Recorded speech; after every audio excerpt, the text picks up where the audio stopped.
Well, thank you so much, Mr. Mayor, for joining me today. We're going to make this fast because we are only getting 10 minutes according to your staff, so I'm going to be straight into the point.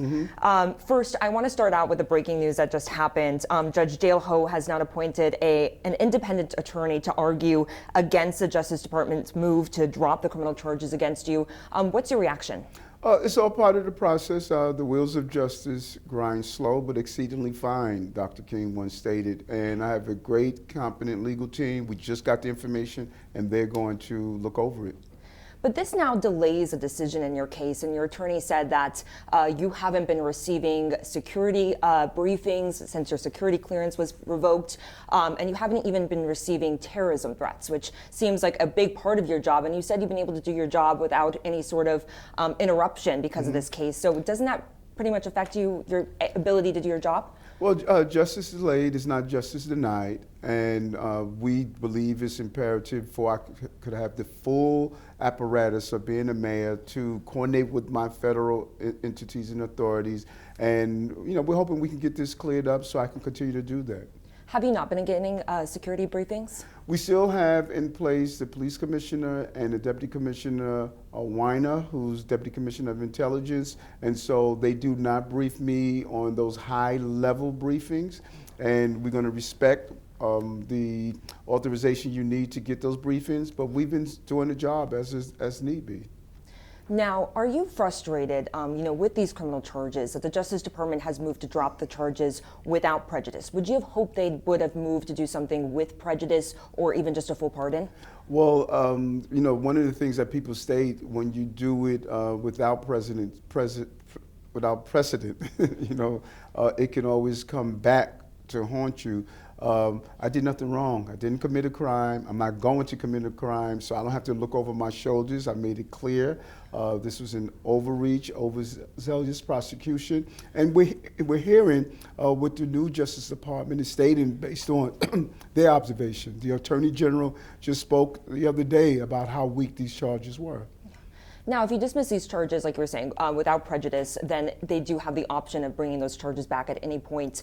Now, there are allegations that your attorneys engaged in some sort of quid pro quo, promising something in exchange for having these charges dropped. Now, that's something you've denied, but how do you get out from this perception that there was some sort of deal made?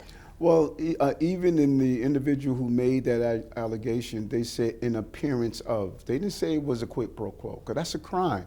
And no legal person should sit in a room and watch a crime take place and wait 3 weeks to report it. That makes any sense. I swore under oath in court, under the threat of perjury, that nothing was told to me or promised to me. And we're clear that this is based on the Justice Department making a decision, and we're going to move forward and let the attorneys handle that.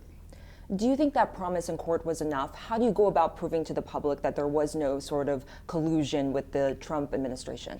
Well, I think the public is seeing the response based on my actions from the day that this indictment was announced. We're moving forward. City of Yes was passed. Crime is dropping at historic levels, placing our children in pre-K and 3K at record levels of housing. I mean, when you look at what we have accomplished, it shows that we're not distracted. We're focused on running the city, and the legal team is handling, pursuing justice. I did nothing wrong, and I have a legal team that is going to fight to ensure that justice is sought and obtained. But because of this, Governor Kathy Hochul is placing these guardrails that would sort of be watchdogs over certain aspects of your administration. In fact, she said that the confidence and trust of voters you're going to have to work to regain. Do you agree with her? I shared with the governor, there's no legal reason to put these guardrails in place. And New Yorkers need to understand the three. I'm still running the day-to-day operation of the city, and we should do nothing to take the power away from the people who voted for their mayor. The DOI, I do not interfere with Department of Investigations. The ability for Brad Lander and the Speaker and the public advocate to do lawsuits, they get lawsuits through the Corp Council just as well as I do, and the oversight on our financials. The bond ratings have increased our bond ratings. We are managing the budget of the city, even with $7 billion removed from us because of the migrants and asylum seekers. So I didn't see any reason for doing this, but in no way should we ever take away the power from the people of the city. That's why we have different levels of government. Has this affected your relationship with Hochul? Did you have a conversation with her before this? No, not at all. We work well together. We've done some amazing things together for our subway safety plan, our assistance in giving us $1 billion for the city of Yes, what she's done to help us retain school control. We work well together. And she made a determination. I respect her right as the governor, and I'm sure she respects my right as the mayor to fight on behalf of the city, that at no time should we take the power away from the people of this city. Now, Governor Hochul says she's not calling on you to resign as of right now, but the City Council Speaker, Adrian Adams, has called on you to resign. The Senate Majority Leader, Andre Stewart-Cousins. Has there ever been a point where you have considered resigning? Not at all, not at all. If people tell me to step down, I step up. And when I get those thumbs up in the streets, when the people of this city say, Eric, hang in there, we elected you, and we should never, never try to outdo the power of the people. That's what democracy is about, and we have to be consistent. So those who are calling for me to be removed or to step down, they need to ask themselves, are you trying to take the power away from the people? There's an election in November of this year. The people will decide who they want to take them on from 26 on. So you have to really ask people who are saying Eric should step down or be removed. What about the voters made a decision? As you know, Reverend Al Sharpton was one of the leaders meeting with Hochul on Monday, and I asked him as he was leaving if he planned to support you in your reelection, and he said that he's not sure if you're running. I guess, do you know why he doesn't think you're running? Are you running? Yes, I am, 100%, and I'll make sure when I get out of here, I'll dial his number and say, Rev, I'm clear. I've never sent a signal to anyone that I was not running for re-election. I am running for a re-election to be the mayor of the greatest job on the globe, and that's the mayor of the city of New York. Do you know when exactly you're going to be ramping up your campaign? Because it seems like some of your campaign staff that has worked with you in the past says they're not quite being paid yet. They're not fully campaign staff yet. Well, we're up and running. The beauty is when I ran for mayor, I had to give the visibility and move around the city. Now I'm mayor, I'm able to do that every day. So every day I'm out speaking to New Yorkers at different events, and so it's a different equation on where we were previously. So we are excited about what's to come, and the team is there. They're rearing to go. Petitioning is starting very soon, so the whole process will take place, and we're rearing to go, and we're excited about it.